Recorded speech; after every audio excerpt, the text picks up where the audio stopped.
بسم اللہ الرحمن الرحیم۔ السلام علیکم دوستو، کاچ شہر دریائے جیہون کے مشرقی کنارے پر واقع تھا۔ اس شہر کے ارد گرد کئی مضافاتی بستیاں تھیں، جن میں ایک بستی کا نام بیرون تھا۔ اس مضافاتی بستی میں ایک یتیم بچہ پرورش پا رہا تھا جس کا نام محمد بن احمد تھا، جو دنیا میں البیرونی کے نام سے مشہور ہوا۔ یہ بچہ شروع ہی سے قدرتی مناظر کا دل دادا تھا۔ وہ دن بھر باغات میں پھرتا، خوبصورت پہاڑوں پر چڑھ جاتا، صحرا میں دوڑتا بھاگتا، اور شام کے وقت جب گھر لوٹتا تو اس کے ہاتھ میں ریحان کے کومپلوں اور ٹہنیوں کا ایک گلدستہ ہوتا جسے وہ ایک پیالے میں سجا دیتا، اور جب ہوا چلتی تو اس گلدستے کی خوشبو اس کے غریب خانے کو معطر کر دیتی۔ اس کی ماں اس کو اسی لیے ابو ریحان کہہ کر پکارتی تھی۔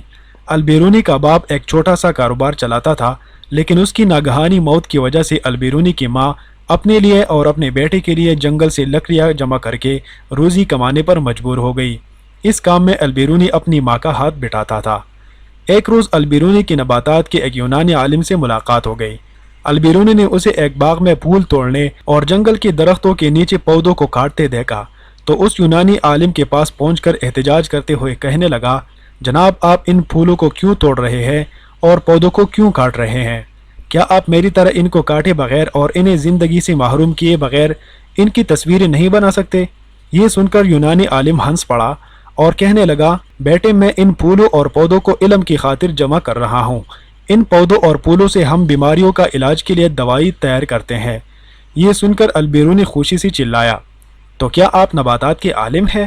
یونانی عالم نے پیار سے کہا، ہاں میرے بیٹے، میرا خیال ہے تمہیں پھولوں اور پودوں سے بہت محبت ہے۔ البیرونی نے کہا، میں تو تمام قدرتی مناظر سے محبت کرتا ہوں۔ ستاروں، درخت، پودے، پھول، پہاڑ، ٹیلے اور وادیاں سب ہی مجھے پسند ہے۔ وہ یونانی عالم البیرونی کو روزانہ تعلیم دیتا رہا اور نباتات کا علم سکھاتا رہا۔ اس وقت البیرونی کی عمر 11 سال تھی۔ 3 سال گزر گئے اور ابو ریحان 14 برس کا ہو گیا۔ اس عرصے میں اس نے یونانی اور سریانی زبانوں میں مہارت حاصل کر لی اور یونانی علم سے پودوں کی دنیا کے بارے میں بہت کچھ سیکھ لیا۔ طبعی علوم کے بارے میں اس کا شوق اور بڑھ گیا۔ یونانی علم اپنے وطن یونان سے لوٹنے سے پہلے البیرونی کو فلکیات اور ریاضی کے عالم ابو نصر منصور علی کی خدمت میں، جو خوارزمی خاندان کا شہزادہ تھا، لے گیا۔ ابو نصر نے البیرونی کے لیے ایک الگ گھر تعمیر کرایا اور وظیفہ بھی مقرر کیا۔ ابو نصر ہر روز فلکیات اور ریاضی کے علوم اس کو سکھاتا رہا۔ ابو نصر نے البیرونی کو مشہور ریاضی دان اور ماہر عبدالصمد کی شاگردی میں دے دیا۔ البیرونی نے ریاضی، علم حیات، تاریخ اور جغرافیہ میں ایسی عمدہ کتابیں لکھیں جو اب تک پڑھی جاتی ہیں۔